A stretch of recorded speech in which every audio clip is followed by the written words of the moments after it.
보실 성경 말씀은 골로새서 3장 5절입니다. 그러므로 땅에 있는 지체를 죽이라. 곧 음란과 부정과 사욕과 악한 정욕과 탐심이니 탐심은 우상 숭배니라. 아멘. 오늘은 소위를 문다 탐내지 말라 이 내용을 보도록 하겠습니다. 탐심을 낸다고 하는 것은 단순히 인생을 살아가는데 열심히 살아가고자 하는 의욕하고는 좀 다른 도덕적인 윤리적인 부분의 하나님의 계명이 되겠습니다. 우리가 왜 욕심을 가질까? 삶의 의욕 말고 과도한 욕심을 가질까? 남의 것을 빼앗고 싶고 심지어 그런 욕심을 왜 가질까? 그것에 대한 성경의 설명은 아주 자세히 되어 있습니다. 종합적으로 말하자면은 자기 것에 대한 만족과 감사가 부족할 때 이제 욕심이 생기는 거죠. 문제 79번에 열째 계명이 무엇입니까? 열째 계명은 내 이웃의 집을 탐내지 말지니라. 내 이웃의 아내나 그의 남종이나 그의 여종이나 그의 소나 그의 나귀나 무릇 내 이웃의 소유를 탐내지 말지니라 하는 것입니다. 그러니까 내 이웃을 탐내지 말라는 건 사람과 동물과 모든 소유물을 다 탐을 내지 마라. 출애굽기 20장 17절에 내 이웃의 집을 탐내지 말지니라. 내 이웃의 아내나 그의 남종이나 그의 여종이나 그의 소나 그의 낙이나 무릇 내 이웃의 소유를 탐내지 말지니라. 그때는 자동차가 없었으니까. 가령 뭐 지금 말하자면은 네 이웃의 좋은 차 보고 탐내지 말라. 뭐 그건 또 되겠죠. 문화 양식이 많이 바뀌었으니까. 일단 말이나 소나 뭐 이런 용어를 그렇게 대체해서 이해하면 되겠습니다. 문제 80번 열째 계명에서 요구하는 것이 무엇입니까? 열째 계명에서 요구하는 것은 우리 이웃과 그에게 속한 모든 것에 대하여 옳고 사랑하는 마음을 가지면서 우리 자신의 처지에 대하여는 완전히 만족을 느끼는 일입니다. 그 이웃에 대해서 무엇을 가졌던 그 소유에 대해서 정당히 그 사람이 가질 수 있어서 가졌다. 나는 없는데 왜 너는 가졌느냐? 이딴 식으로 생각하지 말라는 거예요.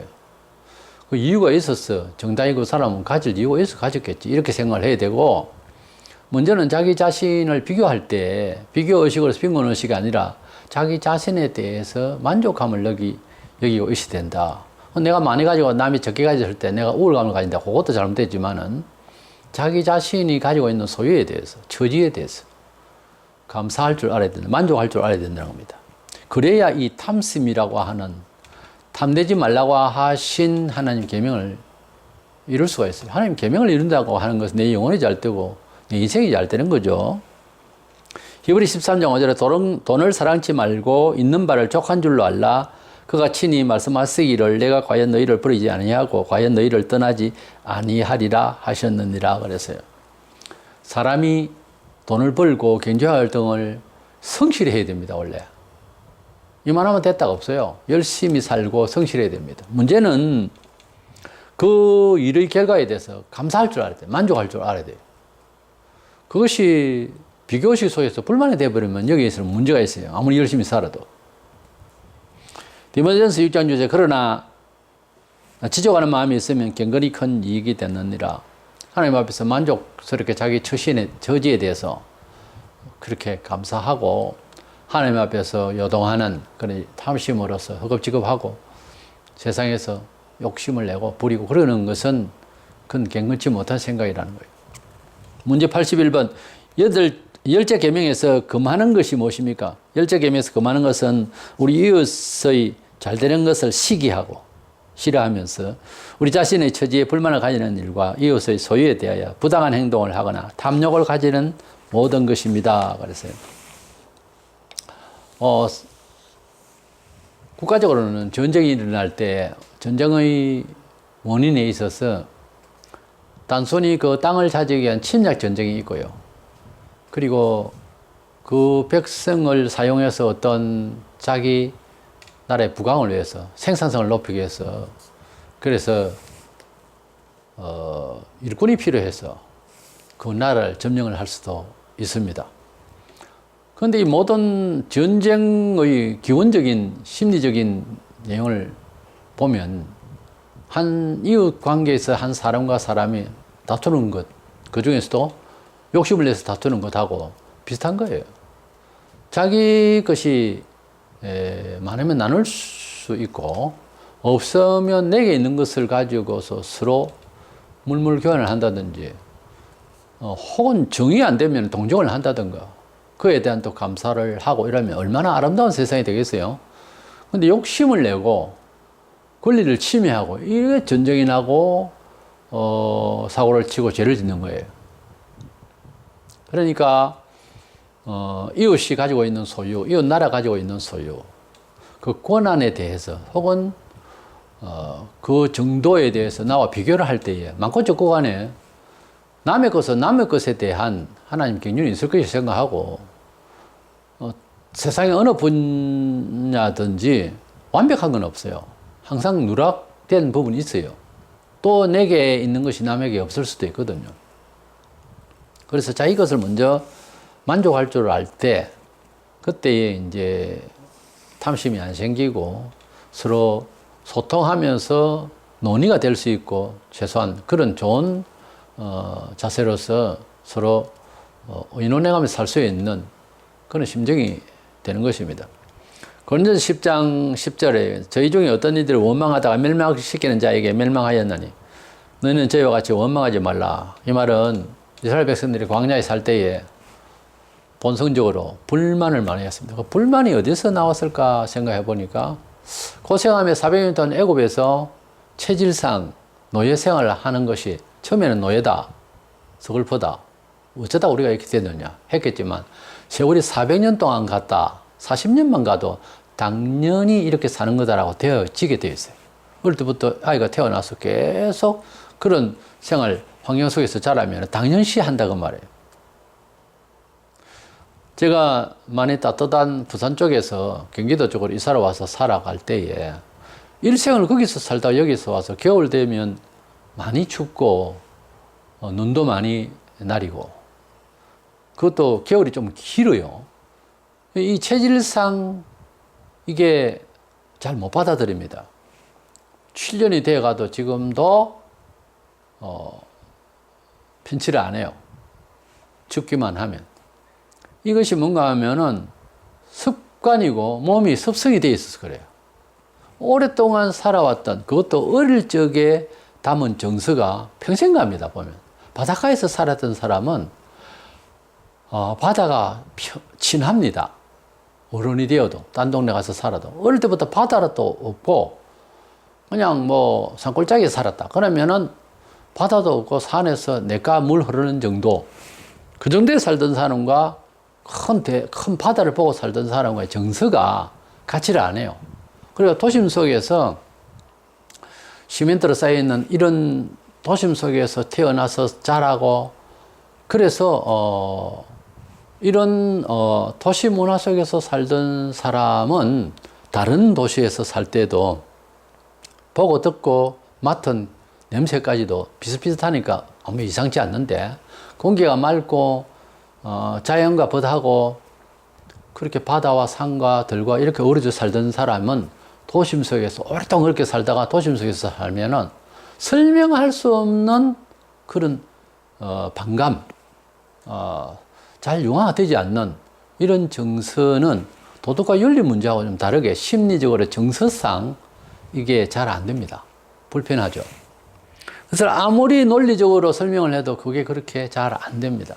그게 촌스럽다든지 도시스럽다든지 이런 식으로 비판을 하거나 할 수 있는 그런 부분이 아니에요. 도시 사람은 인생을 잘 사는 겁니까? 오히려 촌에서 살아가는 인생보다 더 엉망진창이고 사기가 많고 딱딱하고 기만스럽고 너무 기계적이고 그건 인정하죠? 그러니까 도시에 산다고 해서 좋은 정서도 그건 말이 안 되는 거예요. 오히려 자연과 보다면서 사는 게 사람 사는데 대단히 유익합니다. 집을 지어도 도시에서 항상 조경 문제는 항상 한 집당 몇 평을 조경이 나무를 심어야 되고 하는 거 있잖아요. 왜 그럴까요? 그건 자연을 벗어날 수가 없어요. 그거 뭐 조그만하게 심는다고 해서 산소 호흡에 뭐 좋아서 심습니까? 그것도 아니거든요. 그만큼 떠날 수가 없어요, 사람이.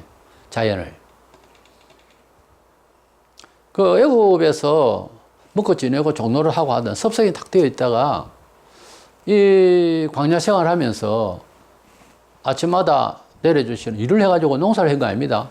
음식을 주고 먹고 처음에는 뭐 기쁘고 즐겁고 희한하다. 이게 뭐지? 만나라는 뜻에서 What is this? 이게 뭐야? 이러면서 감탄하면서 먹었어요. 계속해서 그걸 먹으니까 또 실증 난 거야. 일은 하도 안 한 것들이. 그 감사가 없어지고 뭐 애굽에서 고기하고 뭐 이렇게 파하고 이런 거 먹던 그게 좀 그 몸에 약간씩은 좋아도 그걸 많이 먹는 것은 썩 그렇게 좋은 건 아니라 하거든요. 근데 이런 걸 먹던 애국식의 식사 문화가 오랫동안 젖어 있었기 때문에 자꾸 이렇게 단순하게 먹고 사는 것이 불만스러운 거예요. 그냥 고기다오 하니까 종로를 하더라도 고기를 먹을 때 있을 것 아닙니까? 그래서 메추라기를 하나님께서 또 덜에 이제 떨어지게 하셔서 그것도 또 먹게 하시고 배불리 먹게 하셨어요. 근데 우리가 음식이라는 것, 먹는 것 이런 것들이 습관 나름이에요. 간단하게 먹으면 간단하게 먹어도 먹고 삽니다. 뭘 잘 먹어야 되고 비싼 걸 먹어야 되고 뭐 그렇게 싶어도 그 별거 아니에요. 그거. 마음 잘못 먹으면은 그 음식 잘못 먹어가지고 너무 잘 먹고 하려 하다가 탈이 나는 수가 더 많아요. 오늘날 현대인들이 살찌고 비만 문제 또 여러 가지 병 문제가 인스턴트 음식에다가 여러 가지 뭐 비싼 거 찾고 고급스러운 거 찾고 건강식품 찾다 이 문제가 생긴 게 더 많아요. 우리는 하나님께서 주신 자기 처지 또는 우리가 하나님의 뜻대로 삶을 살아가는 과정에 있어서 뭐 세상적으로 어떻게 살아가고 싶은데 하고 여기에서 변화를 가지면 교회가 타락해요. 자기 신앙이 타락해진다니까. 그런 말이 있습니다. 과학은 현대의 것일수록 좋고 종교는 과거의 것일수록 좋다. 그런 말이 있어요. 우리가 하나님을 믿는다고 하는 것은 신앙의 전례를 전통을 이어받는 것이지 요즘 식으로 예수를 믿겠다. 그거 안 될 말이에요. 그러다가 망합니다. 생각이 많아지고 복잡한 현대를 살아가면서 여러 가지 할 말이 많겠지. 원망이 많고 불만이 많고 여기서 이제 문제가 생기는 거예요. 광야에서 하나님을 원망하고 또 다른 일로도 막 매사에 원망을 하는 거예요. 그러다가 뭐 원망한다면 다 죽었어요. 야고보 3장 14절에 16절. 그러나 너희 마음속에 독한 시기와 다툼이 있으면 자랑하지 말라. 진리를 거스려 거짓하지 말라. 이러한 지혜는 위로부터 내려온 것이 아니요 세상적이요 정욕적이요 마귀적이니 시기와 다툼이 있는 곳에는 요란과 모든 악한 일이 있음이니라. 우리가 이 세상 살면서 질투하고 시기하고 남의 것에 대해서 축하해주지 못하고 박수 잘 안 치고 우리나라 사람들이 박수를 잘 안 치준다 그러거든요. 남 잘 되는 건 못 보고 아주 옛날부터 흘러온 속담이 참 교육되어서는 안 될 알아서도 기분 나쁘는 사촌이 논을 사니까 배가 아프다. 이런 말이 있어요. 사촌 형제가 논을 사면은 박수치고 잘된 일에 잔치를 해주고 축하를 해줘야 될 일인데 어째서 배가 아팠죠? 오래된 우리 조상들이 남긴 말이에요. 한국 사람이 착해요? 어째서 그런 한두 사람의 나쁜 마음을 그래 무슨 그게 속담까지 될 만큼 만연하게 모든 사람이 다 듣게 될까요? 별로 안 좋은 조선인이네요. 내가 볼 때는. 착한 마음이 아닙니다. 뭐 어느 나라도 마찬가지지만 뭐 착해요? 사촌이 논을 사는데 왜 배가 아팠어요? 웃기잖아요. 이런 게 한국 사람 어립니다. 뭔 한국 사람이 특별하게 선량한 게 있고 뭐 없어요. 없어요. 기회주의자고요. 영감성도 없고요. 제대로 합세도 못 하고요. 이기적이고 아주 별로 과학적이지도 못하고 합리적이도 못하고 이성적이 못해요. 뭐가 좋아요, 한국 사람이? 내가 한국 사람이지만 별로 좋은 DNA가 아니에요, 이 나라 백성이. 그리고 오랫동안 이조시대 가까이 그것만 봐도 500년 사이에 모든 얘기를 들어보면은 참 정말 이기심과 시기심과 탐욕으로 인해서 얼마나 서로 형제와 부모와 서로 죽이고 그렇게 자기 자리를 차지하려고 욕심을 냈는지 말로도 알 수 없습니다. 이런 욕심들이 생기고 이런 욕심을 통해서 분란이 일어나고 전쟁이 일어나고 가정이 파탄되고 하는 일들은 단지 돈 때문에 그렇다. 물론 돈이 매체이겠지만 마음먹기 나름입니다. 내가 감사하다. 나는 정말 이렇게 가족으로부터 형제로부터 나는 이렇게 사회로부터 나는 이 조국의 선배들로부터 받은 혜택으로 오늘이 내가 있고 그나마 그래도 많은 편리를 얻게 된 이런 앞서 많은 사람들의 수고로움에 나는 혜택을 입는다. 이래 생각을 하고 좀 더 범위를 확대하고 좀 더 원인 제공에 대해서 깊이 감사하고 이러면은 남의 것에 대해서 시기하고 질투하고 뭐 욕심내고 그럴 리가 없지. 그런데 먹는 거 입는 것을 최고 잘 먹고 잘 입는 뭐 탤런트에 비교해가지고 내가 그렇게 못 된다 이거지. 그 쓰레기 마음이요. 인간이 아닙니다. 그래 생각하는 거는. 그래 마음 먹으니까 나 이 나라에 못 살겠다. 죽으세요. 당신 같은 사람 살아가지고서 이 나라에 아무 도움 안 됩니다. 죽으세요. 돈은 많이 죽잖아요. 그 정신 가지고서 뭔 인생을 살겠습니까? 편하게 한다고 다 줘보세요. 당신 한 달도 못 갑니다. 완전 패가 망신해요. 물질이나 명예도 소유하고 지킬 만한 사람이 가지지 아무나 그렇게 안 돼요. 절대로. 도둑질도 아무나 못 합니다. 우리가 삶을 살아가면서 탐심을 내지 마라고 하신 이 탐내지 말라고 하신 이 계명이 단지 하나님이라고 하는 신이 자기 권속으로 들려고 하는 올가매려고 하는 그런 카테고리가 아니고 하나님께서 우리에게 참된 영혼의 자유, 마음 편안함을 위해서 주신 축복의 메시지예요. 사실은 계명이 가만히 보면. 그리 안 살면 우리에게 해가 된다니까. 스스로 신이 가만히 있어도 우리끼리 서로 해를 준다니까요. 시기 내고 질투 내고 욕심 내고 남의 그 가져오려고 그러면 자연은 우리끼리 분쟁이 일어난다니까요. 이런 시기심, 욕심을 내면 모든 악한 일이 생긴다는 거예요. 우리 스스로에게. 그래서 계명이라고 하는 것은 선하다. 바울이 그렇게 말했어요.